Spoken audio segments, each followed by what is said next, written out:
Students, I welcome you to the 7th session of sampling unit. ವಿದ್ಯಾರ್ಥಿಗಳೇ, ನಿಮ್ಮನ್ನು ನಮೂನೆ ಅಧ್ಯಾಯದ 7ನೇ ಸೆಷನ್ಗೆ ಸ್ವಾಗತಿಸುತ್ತಿದ್ದೇನೆ. In this session, we are going to discuss the remaining two types of non-probability sampling method. They are quota sampling and snowball sampling. ಈ ಸೆಷನ್ನಲ್ಲಿ ನಾವು ಅಸಂಭವ ನಮೂನೆಯ ಎರಡು ಉಳಿದಿರುವ ಪ್ರಕಾರಗಳ ಪಾಲು ನಮೂನೆ ಹಾಗೂ ಸ್ನೋಬಾಲ್ ನಮೂನೆಯನ್ನು ಅಧ್ಯಯನ ಮಾಡಲಿಕ್ಕಿದ್ದೇವೆ. ಇಂದಿನ ಸೆಷನನ್ನು ಪ್ರಾರಂಭಿಸುವ ಪೂರ್ವದಲ್ಲಿ ಹಿಂದಿನ ಸೆಷನ್ನಲ್ಲಿ ನಾವು ಏನನ್ನು ಅಧ್ಯಯನ ಮಾಡಿದ್ದೇವೆ ಎನ್ನುವುದನ್ನು ತಿಳ್ಕೊಳ್ಬೇಕಾಗುತ್ತೆ. Before we start this session, we can have the recap of previous class. In the previous class, we have discussed the meaning of non-probability sampling and the types of non-probability sampling in general and convenience or accidental sampling and purposive or judgment sampling in particular. ಹಿಂದಿನ ತರಗತಿಯಲ್ಲಿ ನಾವು ಅಸಂಭವನೀಯ ನಮೂನೆ ಎಂದರೇನು ಮತ್ತು ಅದರ ಪ್ರಕಾರಗಳು ಯಾವುವು ಅನ್ನೋದನ್ನು ಸಾಮಾನ್ಯವಾಗಿ ತಿಳ್ಕೊಂಡಿದ್ದೇವೆ. ಅದರ ಜೊತೆಯೇ ಅದರ ಎರಡು ಪ್ರಮುಖ ಪ್ರಕಾರಗಳಾಗಿರುವಂಥ ಆಕಸ್ಮಿಕ ನಮೂನೆ ಹಾಗೂ ನಿರ್ಣಯಿತ ನಮೂನೆಯನ್ನು ಬಹಳ ವಿಸ್ತಾರವಾಗಿ ನಾವಲ್ಲಿ ತಿಳ್ಕೊಂಡಿದ್ದೇವೆ. ಬಹುಶಃ ಯಾವುದೇ ಸೆಷನನ್ನು ಪ್ರಾರಂಭಿಸುವ ಪೂರ್ವದಲ್ಲಿ ಆ ಸೆಷನ್ನಿನ ಉದ್ದೇಶವನ್ನು ತಿಳ್ಕೊಳ್ಬೇಕಾಗಿರೋದು ಬಹಳ ಮುಖ್ಯವಾಗುತ್ತೆ. Before we start the session, there is a need to understand the objective of the session. The aim of this session is to make the students to understand the quota sampling and snowball sampling methods of non-probability sampling. ಈ ಸೆಷನ್ನ ಉದ್ದೇಶ ಅಂತ ಹೇಳಿದರೆ ಅಸಂಭವನೀಯ ನಮೂನೆ ಎರಡು ಪ್ರಕಾರಗಳಾಗಿರುವಂತಹ ಪಾಲು ನಮೂನೆ ಮತ್ತು snowball ನಮೂನೆಗಳನ್ನು ವಿದ್ಯಾರ್ಥಿಗಳು ತಿಳ್ಕೊಳ್ಳೋದಾಗಿದೆ.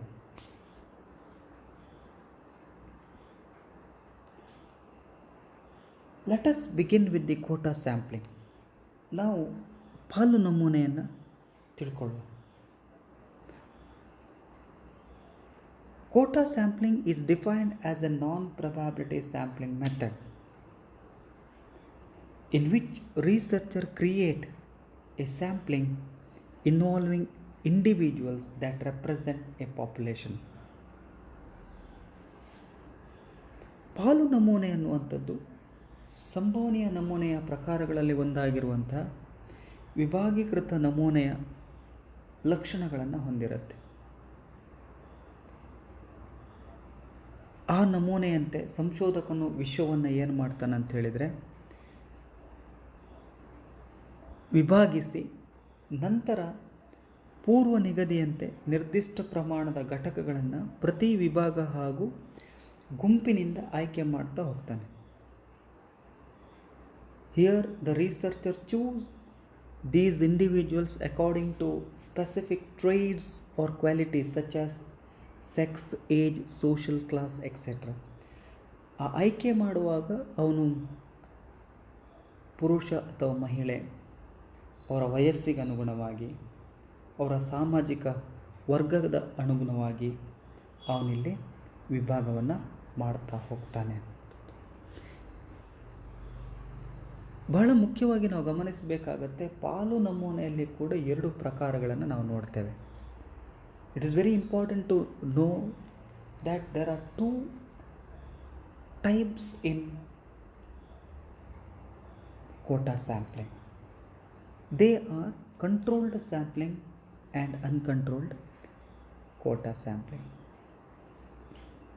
Then what is controlled quota sampling? ಹಾಗಾದರೆ ನಿಯಂತ್ರಿತ ಪಾಲು ನಮೂನೆ ಅಂದರೆ ಏನು? Controlled quota sampling imposes restrictions on the researcher's choice of samples. ಅವನು ಆಯ್ಕೆ ಮಾಡಿಕೊಳ್ಬೇಕಾದಂಥ ನಮೂನೆಯನ್ನು ಆಯ್ಕೆ ಮಾಡುವ ಸಂದರ್ಭದಲ್ಲಿ ಈ ಕಂಟ್ರೋಲ್ಡ್ ಕೋಟಾ ಸ್ಯಾಂಪ್ಲಿಂಗ್ ಅಂತ ಏನು ಕರಿತೇವೆ, ನಿಯಂತ್ರಿತ ಪಾಲು ನಮೂನೆ ಸಂಶೋಧಕನ ಮೇಲೆ ನಿಯಂತ್ರಣವನ್ನು ಹೇರುತ್ತೆ. ಅಲ್ಲಿ ಅವನಿಗೆ ಇತಿಮಿತಿಗಳಿದ್ದಾವೆ. Here the researcher is limited to the selection of sampling. ಅವನಿಗೆ ಇಚ್ಛೆ ಅನುಸಾರವಾಗಿ ಅವನು ನಮೂನೆಯನ್ನು ಆಯ್ಕೆ ಮಾಡ್ಕೊಳ್ಳೋಕ್ಕಾಗೋದಿಲ್ಲ, ಯಾಕಂದರೆ ಅಲ್ಲಿ ಸಿಸ್ಟಮ್ಯಾಟಿಕ್ ಆಗಿ ನಾವು ಅದನ್ನು ವಿಭಾಗೀಕರಿಸ್ತೇವೆ.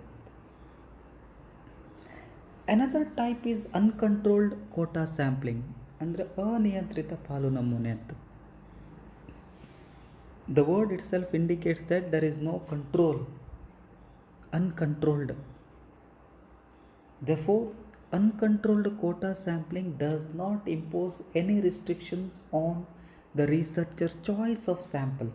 ಹಾಗಾಗಿ ಇಲ್ಲಿ ಅವನಿಗೆ ಯಾವುದೇ ನಿಯಂತ್ರಣವನ್ನು ಹೇರೋದಿಲ್ಲ. Here the researcher chooses sample members at will. ಅವನಿಗೆ ಇಚ್ಛೆಯ ಅನುಸಾರವಾಗಿ ಅವನು ನಮೂನೆಗಳನ್ನು ಆಯ್ಕೆ ಮಾಡ್ಕೊಳ್ತಾ ಹೋಗ್ತಾನೆ. Before we move on to the snowball sampling, there is a need to understand the advantages of quota sampling. It's very simple. ಇದು ಬಹಳ ಸರಳವಾಗಿದೆ. It is considerably less costly and it takes less time.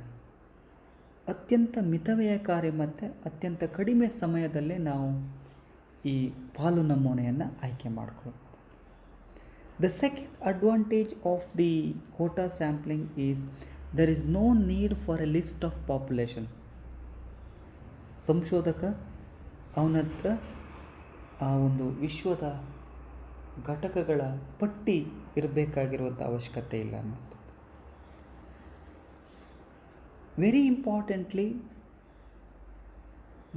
in the quota sampling, field work can easily be organized. ಬಹಳ ಮುಖ್ಯವಾಗಿ ಪಾಲು ನಮೂನೆಯಲ್ಲಿ ಕ್ಷೇತ್ರ ಅಧ್ಯಯನವನ್ನು ಬಹಳ ಸುಲಭವಾಗಿ ನಾವು ಸಂಘಟಿಸ್ಬೋದು ಅಂತ. These are the advantages of quota sampling. ಇವುಗಳು ಪಾಲು ನಮೂನೆಯ ಅನುಕೂಲತೆಗಳು. ಹಾಗಾದರೆ ನಾವು ಸ್ನೋಬಾಲ್ ನಮೂನೆ ಎಂದರೇನು ಅನ್ನೋದನ್ನು ತಿಳ್ಕೊಳ್ಳೋಣ. Snowball sampling is a method of non-probabilistic sampling in which researchers recruit initial subjects to be in a study and then ask those initial subjects to recruit additional subjects to be in the study.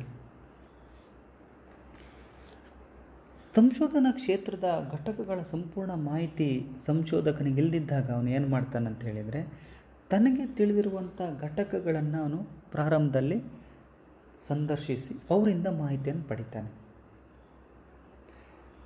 ಆ ಸಂದರ್ಭದಲ್ಲಿ ಅವನು ಏನು ಮಾಡ್ತಾನೆ ಅಂತ ಹೇಳಿದರೆ, ಯಾರನ್ನು ಸಂದರ್ಶಿರ್ತಾನಲ್ವ ಅವನಿಂದ ಅವನಿಗೆ ತಿಳಿದಿರುವಂಥ ಮಾಹಿತಿಯನ್ನು ಇವನು ಪಡ್ಕೊಳ್ತಾ ಹೋಗ್ತಾನೆ. ಈ ರೀತಿ ಅವನು ಸಂದರ್ಶಿತ ಅಥವಾ ಸೂಚನಾದಾತರಿಂದ ಉಳಿದ ಘಟಕಗಳ ಮಾಹಿತಿಯನ್ನು ಸಂಗ್ರಹಿಸುತ್ತಾ ಸಂಶೋಧಕ ತನ್ನ ಸಂಶೋಧನೆಯನ್ನು ಮುಂದುವರಿಸ್ತಾ ಹೋಗ್ತಾನೆ. Therefore, snowball sampling is also sometimes referred to as chain referral sampling. ಅಂದರೆ ಒಬ್ಬರಿಂದ ಇನ್ನೊಬ್ಬರ ಮಾಹಿತಿ, ಇನ್ನೊಬ್ಬರಿಂದ ಮತ್ತೊಬ್ಬರ ಮಾಹಿತಿ, ಹಾಗೆ ಒಂದು ಸರಪಳಿಯ ರೀತಿಯಲ್ಲಿ ನಾವು ಮಾಹಿತಿದಾರರನ್ನು ಅಲ್ಲಿ ಪಡೆಯುತ್ತಾ ಹೋಗ್ತೇವೆ ಅನ್ನೋದು. Using this method, the sample size snowballs bigger and bigger as each additional subject recruits more subjects. ಒಟ್ಟಾಗಿ ಸಂಶೋಧಕನು ನಮೂನೆಗೆ ಸೇರ್ಪಡೆಗೊಳ್ಳಬಹುದಾದ ಘಟಕಗಳ ಮಾಹಿತಿಯನ್ನು ಸೂಚನಾದಾತರಿಂದ ಪಡೆಯುತ್ತಾ ಪೂರ್ಣ ಪ್ರಮಾಣದ ನಮೂನೆಯನ್ನು ಅವನಲ್ಲಿ ಆಯ್ಕೆ ಮಾಡ್ತಾ ಹೋಗ್ತಾನೆ. So this is a snowball sampling. For example, ಇದನ್ನು ಒಂದು ಉದಾಹರಣೆ ಮೂಲಕ ತಿಳ್ಕೊಳ್ಬೇಕಂತ ಹೇಳಿದರೆ, if a researcher wants to study the problems faced by Indians in another country, say he may identify an initial groups of Indians through some source like Indian Embassy. ವಿದೇಶಗಳಲ್ಲಿ ವಾಸವಾಗಿರುವಂಥ ಭಾರತೀಯರ ಮಾಹಿತಿಯನ್ನು ಪಡಿಬೇಕಾದ್ರೆ ನೇರವಾಗಿ ಅವರನ್ನು ನಮಗೆ ಸಂದರ್ಶಿಸಲಿಕ್ಕೆ ಸಾಧ್ಯ ಆಗೋದಿಲ್ಲ. ಆವಾಗ ಸಂದರ್ಶಕ ಏನು ಮಾಡ್ತಾನೆ ಅಂತ ಹೇಳಿದರೆ, ಆ ದೇಶದಲ್ಲಿರುವಂತಹ ಭಾರತದ ರಾಯಭಾರಿಯನ್ನು ಭೇಟಿಯಾಗ್ತಾನೆ, ಅವರಿಂದ ಮಾಹಿತಿಯನ್ನು ಪಡ್ಕೊಳ್ತಾ ಹೋಗ್ತಾನೆ.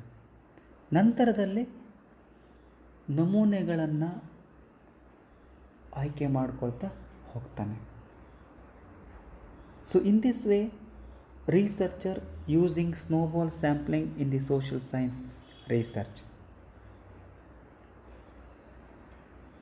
This snowball sampling also has its own advantages. This is very useful in studying social groups, informal groups. Snowball ಸ್ಯಾಂಪ್ಲಿಂಗನ್ನು ನಾವು ಸಾಮಾಜಿಕ ಸಮೂಹಗಳನ್ನು, ಅದರಲ್ಲೂ ಮುಖ್ಯವಾಗಿ ಅನೌಪಚಾರಿಕ ಸಮೂಹಗಳನ್ನು ಅಧ್ಯಯನ ಮಾಡೋದ್ರಲ್ಲಿ ನಾವು ಬಳಸ್ತೇವೆ. And then it is also useful for smaller population for which no frames are readily available. ಸಣ್ಣ ಸಣ್ಣ ಸಮೂಹಗಳನ್ನು ನಾವು ಅಧ್ಯಯನ ಮಾಡೋ ಸಂದರ್ಭದಲ್ಲಿ ಕೂಡ ಈ ಸ್ನೋಬಾಲ್ ನಮೂನೆಯನ್ನು ನಾವು ಬಳಸ್ತೇವೆ. These are the few advantages of snowball sampling. Dear students, I hope that you have understood the two important types of sampling methods, probability and non-probability methods in general, and their types in particular. I stop here. In the coming sessions, we can discuss the remaining things regarding sampling. Thank you very much.